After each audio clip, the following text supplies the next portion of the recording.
Hello hello നാളെ രാവിലെ ഒരു സ്ഥലം വരെ പോണം. പോടാ. കൃത്യം അച്ഛ ഹലോ പറടാ. നാളെ രാവിലെ കൃത്യം 10 മണിക്ക് ഞാൻ ഇറങ്ങി നിൽക്കും, നീ വരണം. ഓടാ വരടാ. പിന്നെ ബൈക്ക്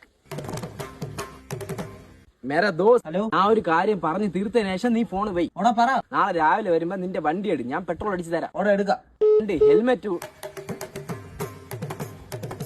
അല്ലോ നിനക്ക് തൂറാൻ മുട്ടുന്നു. ഇല്ല. പിന്നെ ഞാൻ ഒരു കാര്യം പറഞ്ഞു തീർത്തതിന് ശേഷം മാത്രം ഫോൺ കിട്ടി. പറഞ്ഞോടാ. നാളെ രാവിലെ നീ വരുമ്പോ 2 ഹെൽമെറ്റ് എടുക്കണം. എടുക്കാം. പോയി കളിക്കുക നീ. ഹലോ ഫോണ് വെച്ചിട്ട് പോയ നായിന്റെ മോനെ നിന്റെ കച്ചനെ അടിച്ചു പൊട്ടി. എന്താ നാളെ എവിടെയാണ് പോണത് നിന്റെ അടുത്ത് ഞാൻ പറഞ്ഞു. ഇല്ല. നാളെ നമ്മൾ പോകുന്നത് തമ്പാനൂരാണ്. ഓക്കേടാ. പോയിട്ട്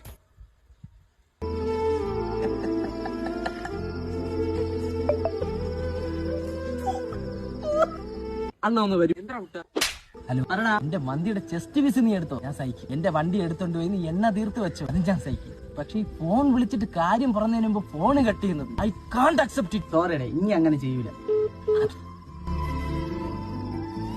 ഒരു കൂട്ടുകാരൻ വേറൊരു കൂട്ടുകാരനെ വിളിക്കുമ്പോൾ അവൻ ഫോൺ എടുക്കാതിരിക്കുന്നത് വലിയ തെറ്റല്ലേ? എടുത്ത കോളിൽ അവൻ സംസാരിച്ച് തീർക്കുന്നതിന് മുമ്പേ കട്ട് ചെയ്യുന്നത് അതിനേക്കാളും വലിയ തെറ്റ്. ഇങ്ങനെ ആരെങ്കിലും ചെയ്യുന്ന തെറ്റുകൾ ഒരു ഉളുപ്പില്ലാതെ ഈ വഴിയരിൽ നിന്ന് കേൾക്കുന്നത് അതിനേക്കാളും വലിയ തെറ്റല്ലേ? വലിയ തെറ്റ്. പിന്നെ നീ എന്റെ കുഞ്ഞമ്മയുടെ 5ാമത്തെ കൊച്ചിന്റെ പേരെടുക്കാനാണ് എന്റെ വാക്കത്തോട്ട് നോക്കി ഇങ്ങനെ ആക്കിക്കൊണ്ടിരിക്കണ. ഹലോ ഹലോ നാളെ രാവിലെ